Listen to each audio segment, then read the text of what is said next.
you sick of your relationship always ending in disaster? Maybe it's the same insane loop.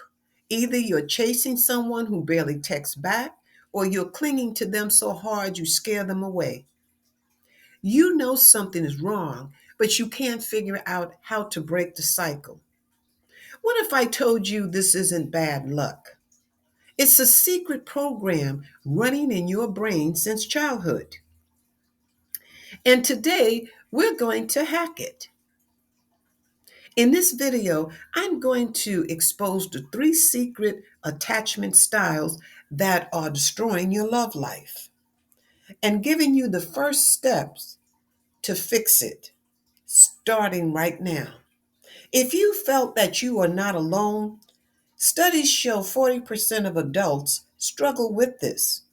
These patterns run your life on autopilot.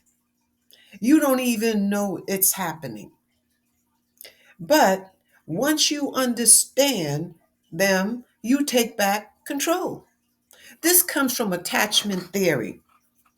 John Bowlby discovered that how you were treated as a kid creates a blueprint for every relationship you have as an adult. If your caregivers were always there for you, you probably develop a secure attachment and learn that relationships are safe. But if they were distant, inconsistent, or scary, you may have developed an insecure style just to survive. And listen, this is not your fault. You learn this to survive, and anything learned can be unlearned. Today, we're diving into the three big insecure styles: anxious, avoidant, and disorganized. First up is the anxious attachment style. If this is you, you want to be super close to someone, but you are terrified they're going to leave you.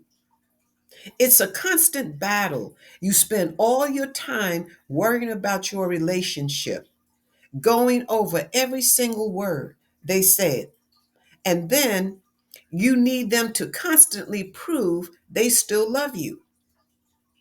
Imagine a guy named Mark. He's in a new relationship and he's totally obsessed. But when his partner doesn't text back for a few hours, Mark's brain goes into overdrive. Mark spirals. He rereads all their old texts, trying to figure out what he did wrong. His chest gets tight and he has this insane urge to text them 100 times just to get one response to calm the anxiety superstorm inside him. That's his anxious attachment system going wild. People with this style need their partner to fix their own inner chaos and can be incredibly hard on themselves. This often starts in childhood, where care was inconsistent. Maybe one parent was warm one day, but completely gone the next. As a kid, you learned that to get any connection, you had to turn up the volume all the way up, crying louder, clinging harder, just to get noticed. Your brain learned that love is something you have to fight for 24/7 and that it could disappear in a second. The core fear here is being abandoned and believing you have to earn love so you don't get left behind. Next is the avoidant attachment style, also called dismissive avoidant. You think being independent and needing no one is a superpower. You get super uncomfortable when people get too close. And you find yourself running away when a relationship gets serious. It's not that you don't want a connection, but deep down, being vulnerable feels unbelievably dangerous. Meet Sarah. She's confident, successful, has tons of friends. When she's dating someone, everything is amazing at first. But the second her partner starts talking about the future of having their own feelings, Sarah hits the eject button. She might start finding flaws in them, picking fights, or just going completely cold and distant. Her partner always says she's a brick wall. For someone with an avoidant style, closeness feels like a threat to their freedom. This style often comes from a childhood where your feelings were totally dismissive. Maybe your parents told you to suck it up or stop crying. Or maybe they gave you everything you needed physically, but were an emotional ghost. As a kid, you learn that showing your feelings gets you rejected, and relying on people is a terrible idea. So you adapt by turning off your needs and becoming a fortress of independency. The core fear of the avoidant style is being trapped or controlled, a belief that real intimacy means you lose who you are. Okay, one of these probably sounds exactly like you. If you want a deep dive on your style, comment below. Your comments decide which video I make next. So, moving on. Last up is the disorganized attachment style, also called fearful avoidant. This is the most chaotic one of all. It's like we took the anxious and the avoidant styles and threw them in a blender.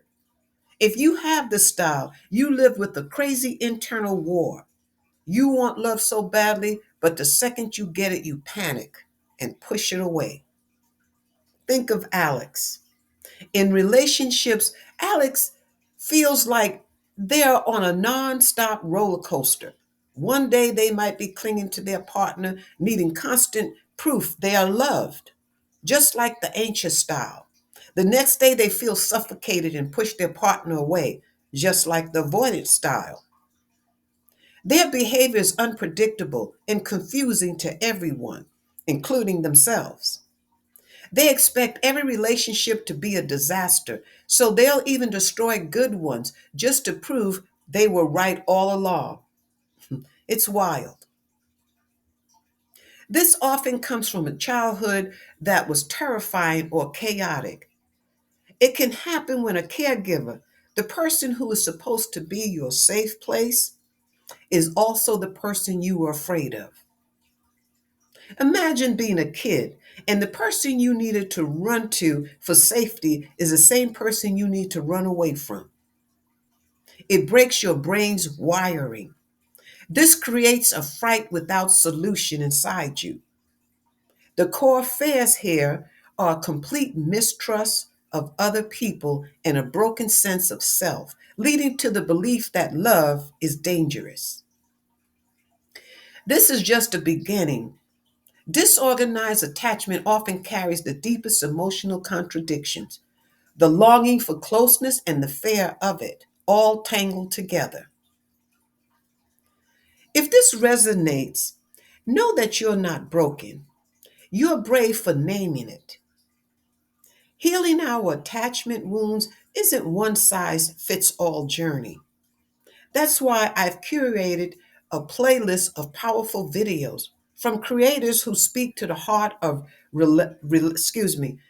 relational healing. These aren't mine, but they echo with emotional clarity and courage we're building together. Whether you're navigating anxious, avoidant, or disorganized patterns, there's wisdom here for you. So take what resonates, leave what doesn't, and know you're not alone in this. If any of these videos stir something in you, pause, breathe, and honor that. Healing is layered, and you're already doing the work by showing up. Subscribe for more emotional, grounded content and share this playlist with someone who might need it. Your courage is contagious. Your healing is legacy. In part two, we'll explore section four, the first steps to healing, because understanding your style is powerful. But healing it, that's where transformation begins. I'll see you in part two.